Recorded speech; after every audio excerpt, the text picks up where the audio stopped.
Hey everybody, welcome to Girls Game Shelf. Today we are playing Arcane Academy. But before we dive into how to play, please don't forget to like this video, subscribe to our channel, share it with your friends, your neighbors, your cats, your dogs, and anyone else you play board games with. Now, how to play. In Arcane Academy, you are each a student of magic, and this is your magic slate, where you're going to be casting spells in order to take different actions in order to complete different assignments that have prestige points.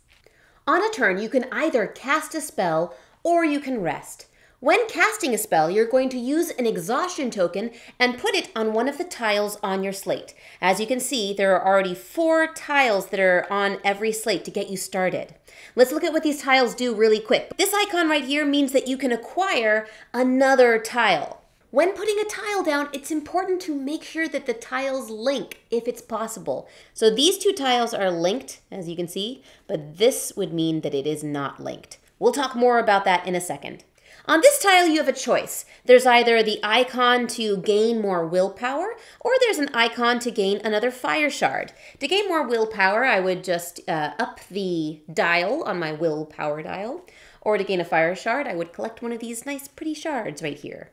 This tile will allow you to complete an assignment so long as you have enough fire shards or willpower to complete it. The last 2 tiles that you can use are this wand tile. That means that I can activate one of my items to do the action on it for an item card.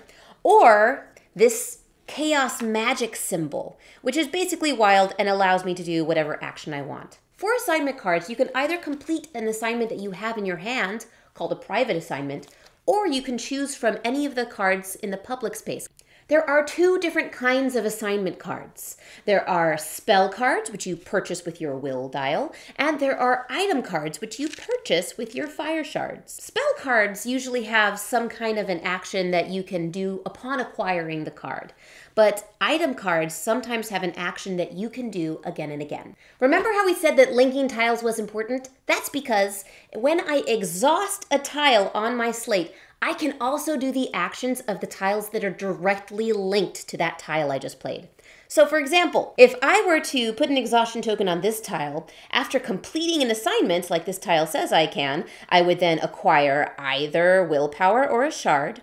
I would use an item on one of my completed assignments, and then I could do the chaos magic symbol, so I could do whatever I wanted. I would not be able to do this action, which is gaining both a tile and a completed assignment, because they're not linked. You do not have to exhaust the tiles around yours that are linked to it after your turn. But if I were to put an exhaustion token here on the chaos magic for my next turn, I wouldn't be able to acquire a card because this tile already has an exhaustion token on it. It's tired, it's done. If your slate has a lot of exhaustion tokens on it and there's not an action that you want to do, you may use your turn to rest, which means you pick up all those exhaustion tokens and that's your turn. Once you are finished, you replenish the tiles and the assignment cards in the middle of the table for the next player. And the game goes on until one player has completed 8 assignment cards. And when that happens, the pencils down card is played, which means that every player has 1 more turn, including the person who has the pencils down card. At the end of that, whichever player has the most prestige points wins the game. And that is how you play. It was hard to learn at first. After like 5 minutes, I was like, oh, which is pretty common for me, I guess. It was pretty easy to catch on to. It was pretty straightforward. You put something down and you do it. And I think the theme helped with that too. If the theme is really good, it helps you understand the rules because you can make sense like, oh, I have to cast a spell. That was like some of the wording. I thought it worked well together to make it easy to memorize and understand. I just like magic and fantasy, so I really enjoyed the kind of setting of the game. I will say that the thing that has always kind of made me like maybe just a little sad about this game is that it doesn't really take advantage of the comic book that it's based off of, which is Finding Gossamyr, which is great. I've only read the first one and I so want to read the rest of it because it's a really wonderful comic. And this doesn't make use of the characters in that, and I don't think that even the mechanics are reflective of the story in any way. It felt like the idea of a wizardy world without enough of the specificities to make it feel personal to me. I need more on my setup that makes me feel like I'm in a world that's specific and not just like a wizard world or like a witch world. I really like the mechanics of this game because I feel like it's something that I haven't run into very often, or at all. Like, I can't think of anything else that works quite this way. There's this puzzle aspect to it, and that's kind of what Christina sold me on when she was explaining it to me, is that you have to put the tiles together in a certain way to maximize what you get out of it. So if you solve the puzzle, as it were, then you are going to be more successful at the game. And I think that's interesting, an interesting extra layer to it. Even though you're really working with your own stuff, there's opportunities to interact with the other players so much. Like, there's items that make you like bargain with other players or take shards or willpower away from them. And I really like that there could be a stabby element to it as well. Like, Melissa was trying to save up for this darn hat. I mean, it was so many points. I had a card that let me take shards away from her right before she was gonna get it.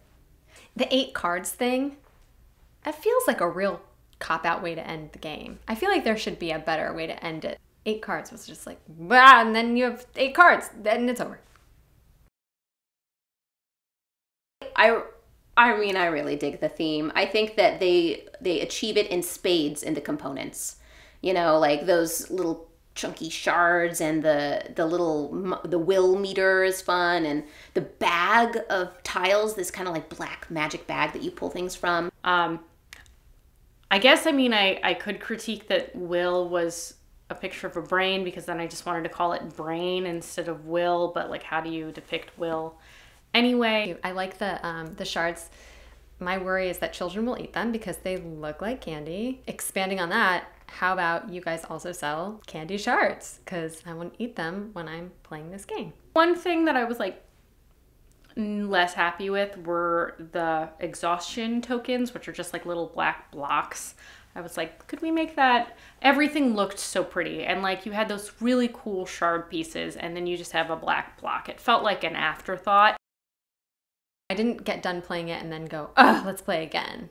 I got done playing it and was like, cool, let's have coffee. Generally, like, I was just like, I really enjoyed it, and I would be ready to jump back into it again. Look, here's the thing. I did like this game, but I just felt like it could have been better. I think that it's a great game to have on the shelf because it's easy to teach, easy to learn, has a great theme, is connected to a great IP, and, you know, to me, it ticks off a lot of boxes for games that I like to play. So yeah. In short, this goes on the shelf. Yeah, I liked it. I would play it again. It's not my favorite game, but yeah, it can go on the shelf. I'd put it on the shelf. Cause, I don't know.